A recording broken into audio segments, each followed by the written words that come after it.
Meus queridos, sem muita demora, peço que aqueles que têm a Bíblia, que trouxeram, aqueles que não trouxeram, abrem o celular, o aplicativo no celular, no livro de Mateus, Evangelho de Mateus, capítulo 1, versículo 18. Evangelho de Mateus, capítulo 1, versículo 18. Glória a Deus. Deus maravilhoso. Evangelho de Mateus, capítulo 1, versículo 18. Aqueles que acharam, digam amém. Amém. Glória a Deus. A palavra de Deus dirá o seguinte: Ora, o nascimento de Jesus foi assim. Estando Maria, sua mãe, desposada com José, antes de se ajuntarem, achou-se ter concebido do Espírito Santo. Então, José, seu marido, como era justo e não queria infamar, intentou deixá-la secretamente. E projetando ele isto, eis que em sonho lhe apareceu um anjo do Senhor, dizendo: José, filho de Davi, não temas receber Maria, tua mulher, porque o que nela está gerado é do Espírito Santo. E ela dará à luz um filho, e lhe porás o nome de Jesus, porque ele salvará o seu povo dos seus pecados.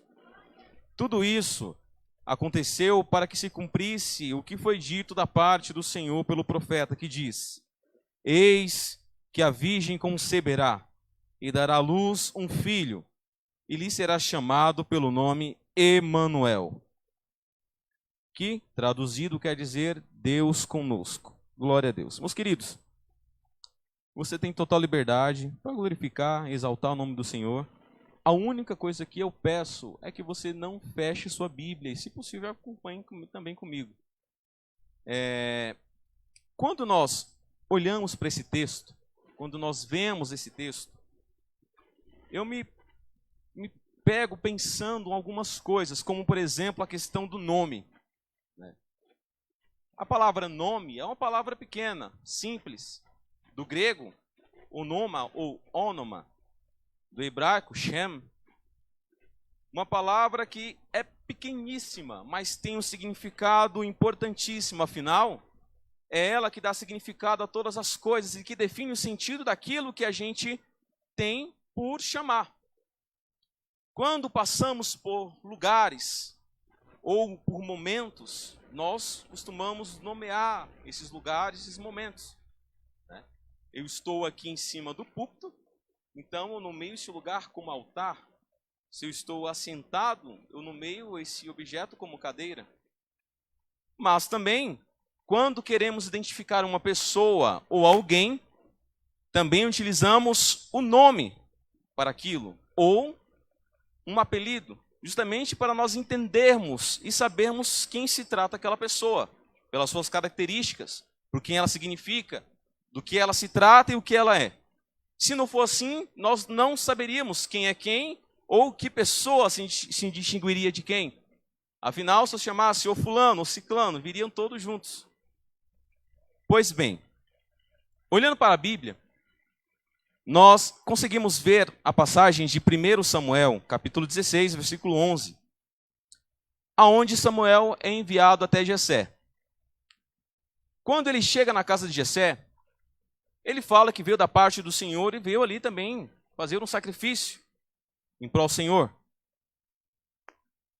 E perguntou Jessé, depois que fez o sacrifício e estavam todos reunidos, ele chamou irmão para irmão, aliás, chamou filho por filho de Jessé, até que no final ele pergunta: acabaram-se os jovens?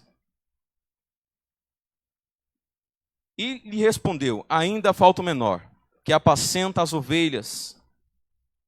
Quando nós olhamos essa passagem também, nós vemos que Davi, ele não é chamado simplesmente pelo seu nome, ou tratado por quem realmente ele tem que ser. Ele é classificado como menor e o que está no pasto apacentando as ovelhas. Quando a gente vai para a história, nós percebemos que o título de pastor não é tão importante quanto hoje dentro de um ministério.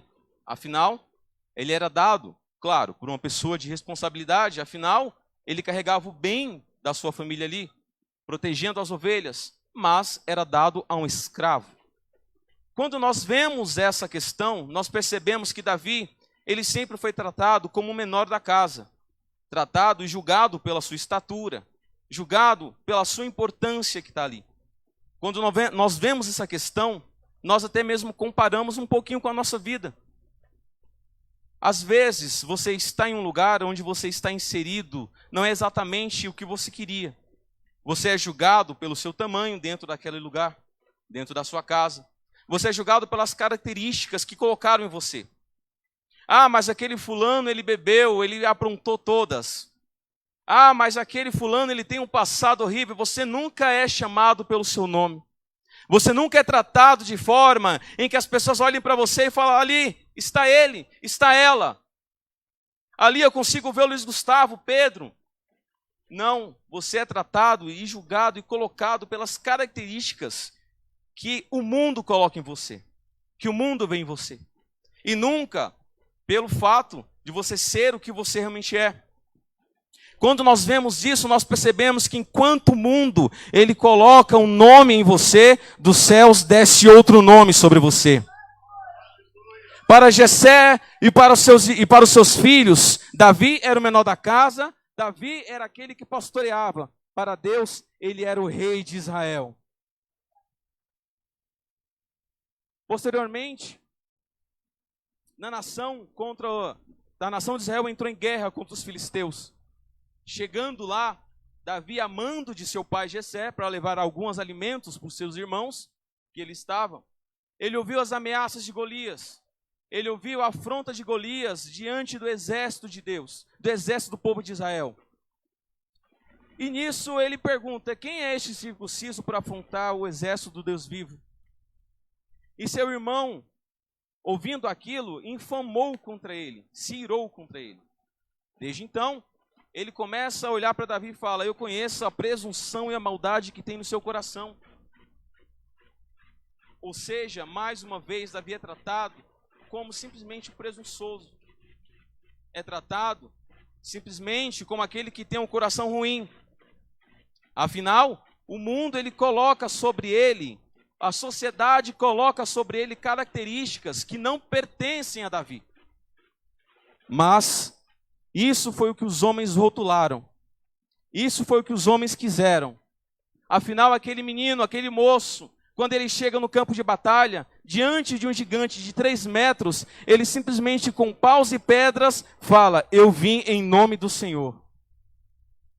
Então a gente começa a perceber que realmente o mundo ele vai colocar em você características que não convém ser aquilo que Deus ele propôs para o seu ministério, propôs para a sua vida. E às vezes isso realmente nos deixa chateados, nos deixa abalados, nos deixa tristes, nos deixa de forma que a gente não consegue entender o porquê que nos rotulam de tal forma, o porquê que nos chamam desse jeito. Quando a gente olha para a Bíblia novamente, nós percebemos Jó, aquele homem que aparentemente para a sociedade era o bem-sucedido, tinha tudo aquilo que ele queria, posses, ovelhas, carneiros, tudo ao seu dispor, dinheiro, e de repente tudo vai a ruir. Quando nós vemos isso, nós entramos em um outro tipo de pensamento. Por que esse homem que tinha tudo, de repente, ruiu tudo? De repente fugiu todas as coisas dele? Voltando um pouco mais na história, nós percebemos que certo dia estava Deus sentado no seu trono. E de repente, todos os filhos dele se assentaram sobre ele. E também veio Satanás. Satanás, conversando ali com Deus, começou a intentar ele falar, esse servo Jó, ele te serve só porque você dá as coisas para ele, porque você faz frutificar a semente dele sobre a terra, faz prosperar o campo dele, os gados, os carneiros. Aposto que se você tirar todas essas coisas, ele vai blasfemar contra ti. E nós percebemos também que nessa hora, a gente vê que quando tudo isso começa a ruir, afinal Satanás ele cumpre aquilo que ele ia dizer, ele cumpre aquilo que ele disse, nós percebemos também que os próprios amigos o rotulam como pecador. O rotulam como aquele que está errado, aquele que está falho, aquele que pecou em algum momento e todas as coisas que ele tinha caiu porque ele errou e ele merecia passar por tudo isso. Eu ainda costumo fazer um paralelo desta passagem com as nossas vidas. Às vezes nós somos rotulados, nós somos tratados como homens, como mulheres falhas, como pessoas que não têm o caráter suficiente para manter aquilo que Deus colocou na tua mão. Nós somos tratados como seres em que você é tudo aquilo em que você faz e aquilo em que você apresenta ser para o mundo. Eu estou olhando para o Vitor, que está pregando aqui. Ele é está engomadinho aí com terno em cima desse altar, não sei quem é ele. Ou seja, costumam me rotular por aquilo que me vem. Costumam te rotular por aquilo em que os outros olham para você e começam a ver. Mas quando nós olhamos para a Bíblia e nos atentamos, nós vemos que novamente os céus têm um nome diferente para ele. Enquanto Satanás chamava Jó de homem de interesses, afinal, ele só adorava a Deus, só servia a Deus pelas coisas que tinha, Deus olha dos céus e diz, ele é temente, ele é reto, ele é justo, e não há ninguém na terra igual a ele. Meus queridos, minhas queridas, eu não sei o que você tem passado, ou o que tem rotulado para você. Eu não sei o que tem acontecido na sua vida, que de uma hora para outra tudo ruiu, você desanimou, deixou tudo de lado, falou, quer saber? Daqui em diante eu não vou mais, daqui em diante eu paro, daqui em diante eu não quero mais seguir, mas dos céus ele desce uma resposta para você, meu filho, minha filha, eu te chamei pelo nome, eu dei na sua mão, eu te coloquei, onde você está, por que você parou, por que você desistiu? Não há ninguém na terra igual a você, eu te escolhi para você fazer o meu querer. Aleluia!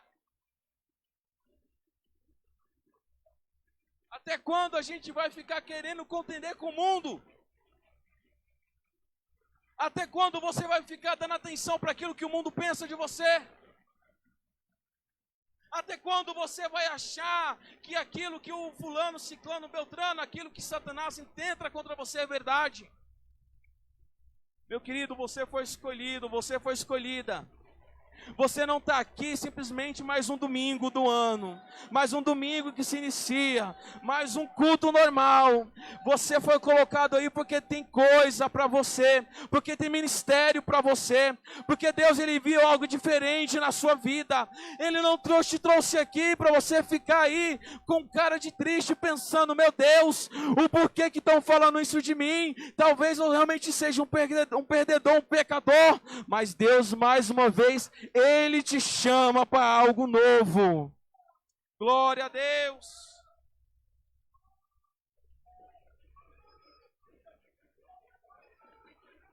Meus queridos, você tem que entender que o homem, quando olha para você, enxerga as suas características. Mas quando Deus ele olha para você, ele não vê o que o homem vê, ele vê algo além. Em Provérbios 15, 13 vai dizer que Deus, ele enxerga todas as coisas e ele contempla os bons e os maus. Em Apocalipse 19 vai dizer que ele tem olhos como de fogo, ele discerne os injustos e os justos. Ele olha para você e sabe o que tem dentro de você. Continua clamando, continua orando, porque Deus ele vai contemplar o seu clamor, ele vai contemplar a sua oração, ele vai entender e vai ver o que você tem pedido e vai descer com providência para a sua vida nessa noite. Aleluia!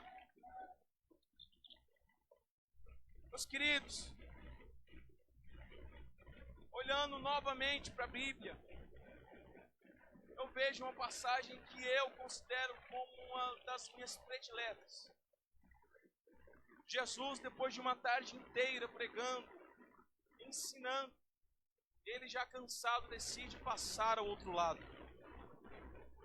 Passando para o outro lado, nada, vem uma tempestade, movimenta o barquinho para lá e para cá.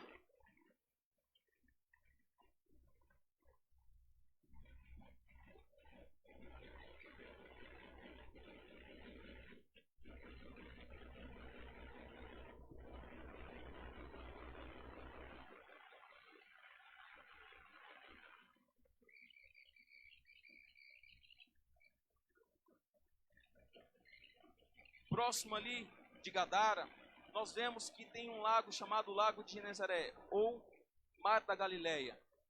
Essa região não é um mar propriamente dito, mas sim um lago.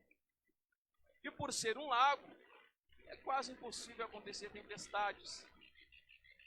Então, quando os discípulos eles atravessam para o outro lado, eles estão muito seguros de si mesmos. Afinal, era impossível que algo abalasse ali o barquinho deles. Mas de repente, os céus se fecharam, o vento começou a soprar e o mar começou a se agitar. E nós percebemos ali que algo impossível, algo onde era impossível acontecer, acontece no lugar onde eles estavam. E de repente o mar vai para um lado e vai para o outro, e os discípulos que andavam com Jesus olhando para o lado falou: Jesus, mestre, não te importa que pereçamos? Jesus se levantou, olhou para o mar, olhou para aquele vento e falou: aquieta-te mar, cala-te vento, e de repente se fez bonança. Ele chegou na outra margem, em Gadara, uma das 10 cidades de Decápolis. Chegando naquele lugar, vem em encontro dele um homem. Não se sabe o nome desse homem, não se sabe o nome desse rapaz que estava ali, mas a sociedade rotulou ele como o endemoniado de Gadara. Parece até nome de filme. O endemoniado gadareno. Quando nós percebemos e nós começamos a passear ali, naquela passagem que está descrita em Marcos capítulo 5, a partir do capítulo 5, nós vemos que aquele homem ele era tratado como endemoniado. O homem que dormia em sepulcros, o homem que intentava contra a própria vida, que mesmo amarrado, ele quebrava as correntes e saía. Ele se feria, ele se cortava, ele se mutilava. Eu pego me perguntando e pego pensando tantas vezes, como que isso é possível? Como que isso é possível as pessoas olharem para isso e não fazer nada a respeito? E o mundo vem e rotula como endemoniado, olhando para ele e dizendo: você já era. Você não tem mais jeito.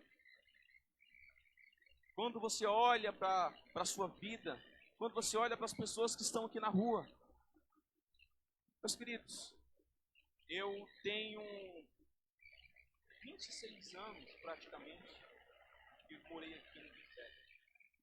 Conheço cada pedaço desse lugar. Conheço muitas pessoas, vi muitas coisas.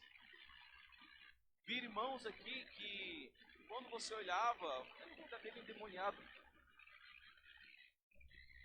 Mas, assim como Jesus ele fez com esse homem, ele fez com alguns irmãos aí fora. E por que não há de fazer de novo?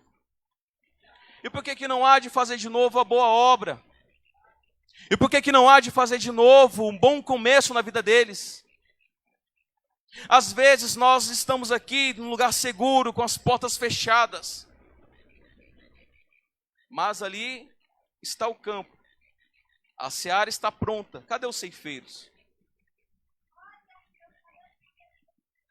Cadê aqueles que podem ser enviados?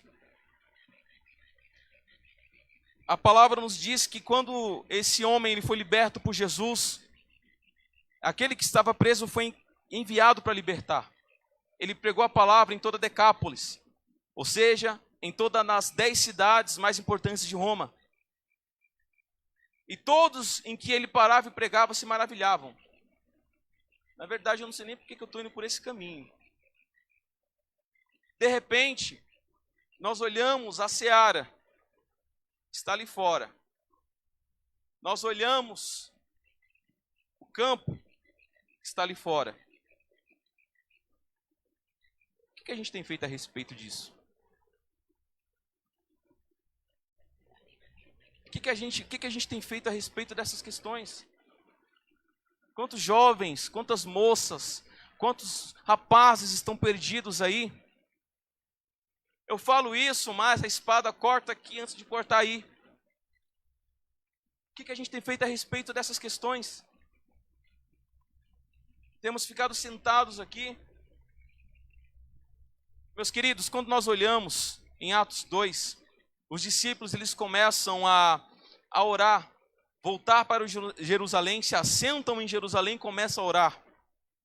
E nós percebemos que durante aquela oração, de repente foi ouvido do céu um som, como do som veemente impetuoso, um vento veemente impetuoso, e desceu línguas de fogo repartidas sobre cada um deles, e todos foram cheios do Espírito Santo, mas aquele revestimento não era para eles ficarem dentro da casa orando, era para eles serem enviados, era para eles serem encaminhados a um destino. Hoje à tarde, eu fui fazer uma visita a uma jovem. Foi eu e minha esposa, nós chegamos lá. Meus queridos, ela simplesmente estava, me perdoe dizer isso, mas o couro e o osso. Estava perdida ali embaixo do viaduto do Glicério, em frente a Deus e Amor. Viciada. Estamos lutando para tentar tirar ela dessa vida. Eu fui, não porque eu quisera ir. Eu estava me preparando para vir para cá e de repente me ligaram. Nem sabia que na verdade ela estava lá no hospital. Falta de atenção nossa, dos nossos jovens. O que a gente tem feito quanto a isso?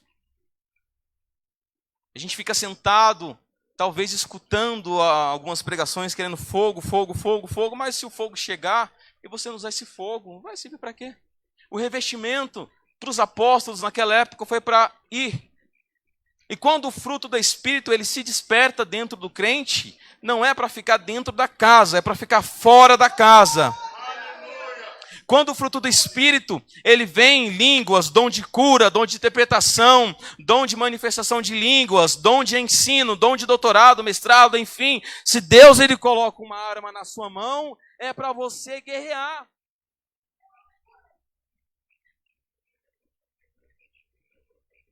Às vezes nós nos importamos tanto, buscamos tanto coisas que são do mundo. Eu quero ser importante, quero ter cargo tal, quero ter dom tal, quero cantar, arrebentar com tudo, mas o que adianta?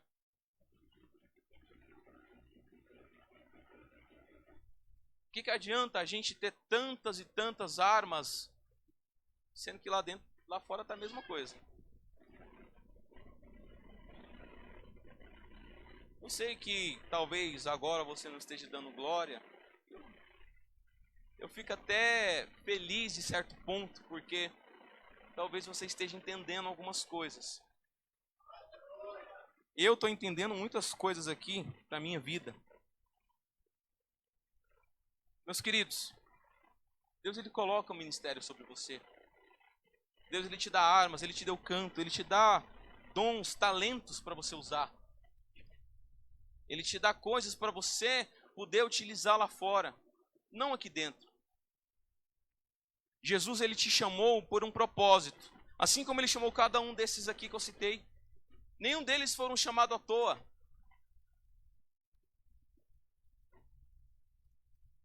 Nenhum deles foram chamados para fazer algo à toa. Um foi chamado para libertar, outro foi chamado porque ele tinha que orar pelos seus amigos. Quando nós olhamos também 1 Samuel, a partir do capítulo 1, nós vemos a história de Samuel. Ele vem, ele é gerado através, digamos que, de uma oração que Ana faz ali no altar. Chegando em casa, desposada, ali pelo seu marido Eucana. Posteriormente nasce Samuel. Quando ele é desmamado, ele fica no altar, ele vai para o templo, ele cresce lá. chega um momento em que Samuel, ele ouve a voz do Senhor. Colocaram o nome dele, o nome de Samuel significa aquele que ouve a Deus. Então ele já foi nomeado com uma característica específica para ele. Então quando nós vemos essa questão, nós entendemos que quando Deus ele nos chama, quando Jesus ele nos chama, ele chama para que você tenha um propósito específico. Não para você ficar com as armas aqui dentro.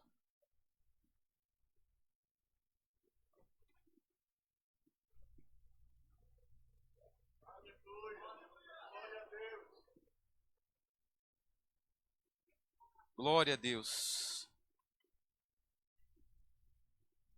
Meus queridos, Deus ele quer renovo, mas um renovo diferente. Vou me antecipar aqui. A hora já se avança.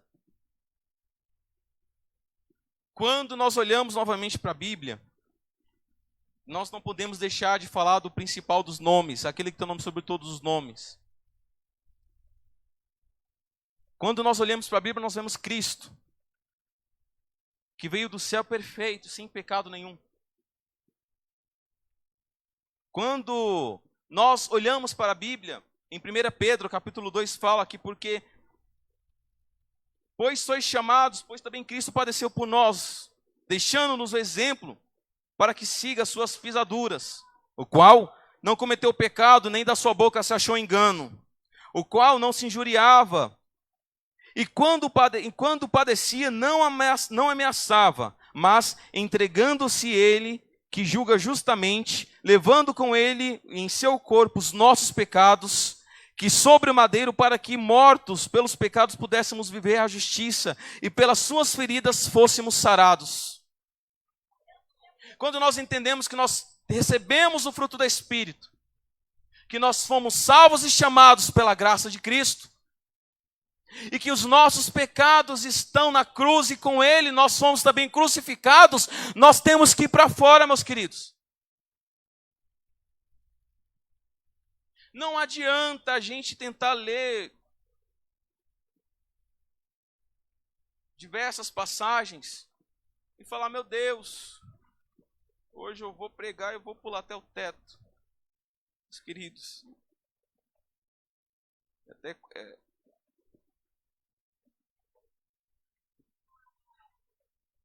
não adianta a gente ficar lendo passagens e passagens e falar, meu Deus, por que que eu não prego ali? Minha esposa subiu aqui. Às vezes é no oculto, não adianta querer aparecer. Às vezes é no oculto, não adianta você querer pegar o microfone para cantar, pular, sendo que você não está fazendo no oculto. Deus ele já te deu as armas, os 5 pães e 3 peixinhos, já colocou tudo nas suas mãos. Até quando a gente vai ficar parado? Meus queridos,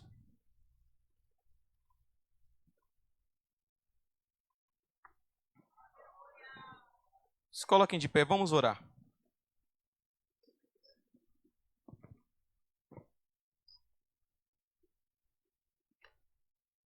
Vamos orar. Quero lhe falar algo antes da gente iniciar. Olha aqui, presta atenção. Deus, ele te chamou por um propósito. Jesus, ele te chama para algo novo. Você tem ministério, o mundo, ele te julgou, ele te rotulou, ele te falou, você não presta, você não presta, você não presta, mas os céus para você tem outro nome.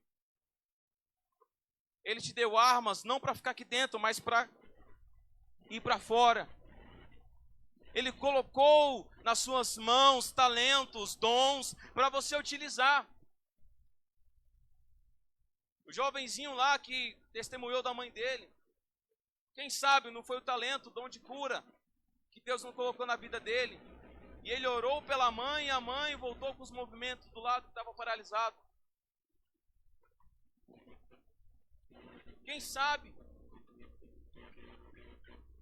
Então assim, você tem dons. O O mundo ele vai te rotular assim como a pior das coisas. Como aquele crente chato. Como aquele crente que não serve para nada. Mas eu te digo uma coisa. Deus ele te chama pelo nome. De repente, quando Lázaro ele se encontrava dentro daquela tumba com aquela pedra fechada, Jesus ele chega e fala: tirem a pedra. E dando graças, ele diz: Lázaro, vem para fora. Saia para fora.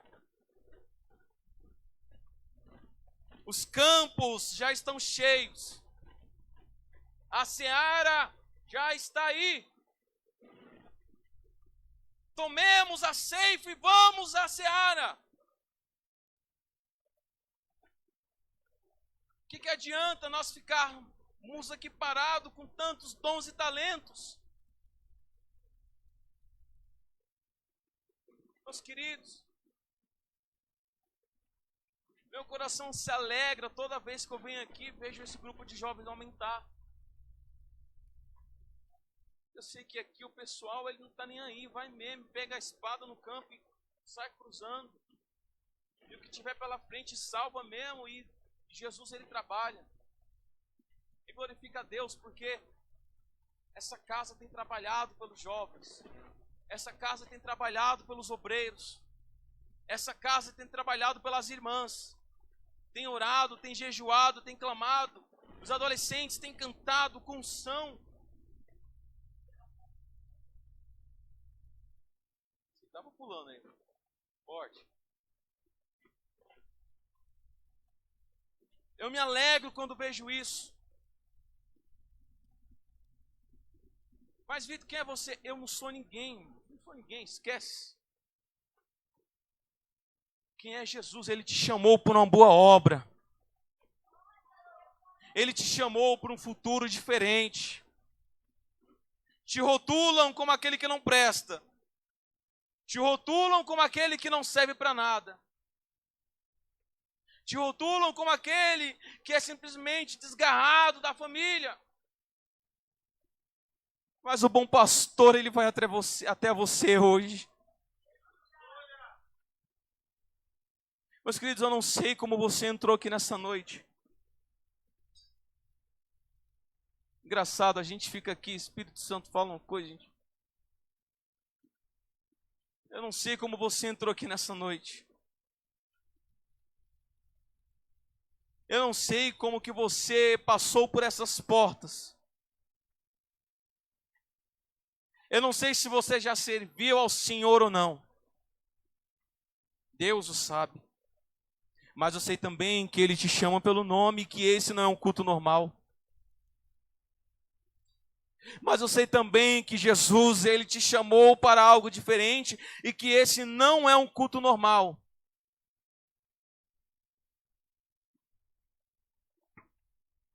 Eu sei que Jesus, Ele veio transformar a vida dessa noite para que você saia para fora, para o campo. Para que você seja encaminhado, enviado aonde Ele te colocar. Ele te chama nessa noite para que você entenda que você pertence a Ele, que as suas armas estão aí. Use-as.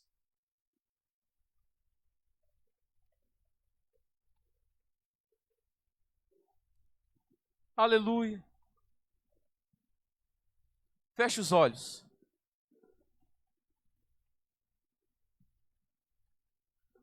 Deus maravilhoso.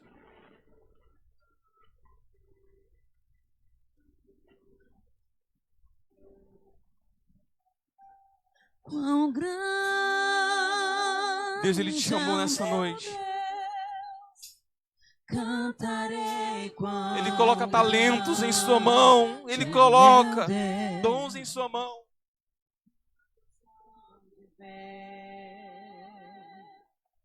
A sua história ela vai ser transformada, mas você tem que dar o primeiro passo. Não é por mim. Não é pelo cantor, pelos pastores, mas é você e Deus.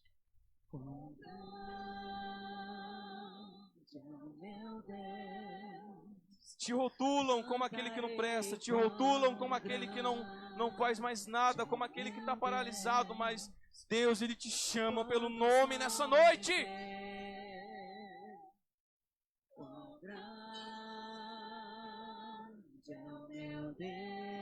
Deus, Ele te chama pelo nome nessa noite, meus queridos. Ele vem trabalhando na sua vida. Ele está te chamando nessa noite. Ele está buscando por você nessa noite. Ele te chamou porque Ele tem algo diferente para a sua vida. Mas se você não der o primeiro passo,